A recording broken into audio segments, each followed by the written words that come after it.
My mom's shocking plan to take my house away, a court fight that will leave me in ruins. I finally have an update for you guys, so all aboard the Disappointment Express. To back up, after the divorce comment, they are not, in fact, getting a divorce. They went and celebrated their anniversary at a casino. I did not speak to them for a week. This past weekend I tried to speak to my father and get an apology, hoping he would be in a better frame of mind. He wasn't. He doubled down with the BS, saying they didn't realize all the stuff I put in the lease, that my house was uninhabitable when they moved in, it wasn't, that they never would have put work into the house if they were just renters, etc. I asked them to specify and they said stuff about the garage screen door, the shed roof. My husband replaced 2-3 of it with my dad's help. Dad did the other 1-3, and by God, the hose. The hose leaked. That in no way affects the livability of the house. But in the words of my lawyer, and you agreed to live there in its original condition, buddy, so that's on you. Just like not reading the lease. My dad went on to just say all these things they were doing for me and not acknowledging a damn thing I was doing for them. At that point I said some not nice things, including the alcohol-induced dementia everyone mentioned. They wanted to know if they were still gonna be able to take my son to the fair.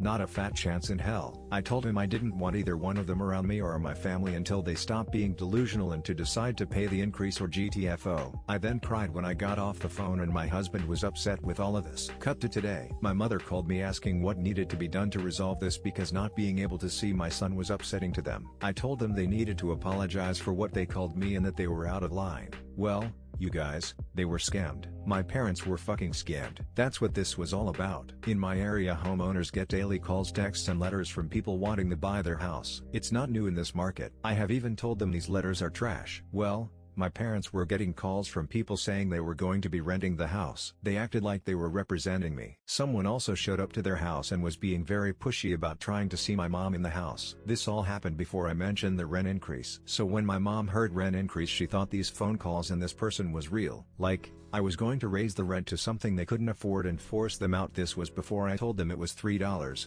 But even after they thought I was throwing them out, I asked them why they didn't ask me and they said they were scared and had no place to go. I explained to them that's not even how it works. I can't rent a place with tenants. There's a whole legal process and they should know this. They apologized for how they acted, everything they said, and were embarrassed. They were even more embarrassed that they believed this person and are officially old people that fell for a scammer because they thought they were smarter than that. They hadn't given them money or information yet. I told them they were probably setting them up for it. Scammers will pretend to be renting a house and take people's first last security, and when the new tenants show up the house is already occupied and they're screwed out of the money, or pretend they need money to let them keep living in the house. I have no idea why they believe fell for this person or why they never asked me in the first place, since I don't and wouldn't hire a representative for my one house. Their cameras were off when they came, but they're going to file a police report anyway. I told them to call the cops next time to file for harassment trespassing if these people call or show up again. I got my apology from both parents. I explained everything in the lease and why it was legally written that way. I explained to them I can't throw them out on the street on a whim, and as long as they pay the minimum bills to live there, taxes, insurance, I was going to keep my end of the deal. So I guess that's my update.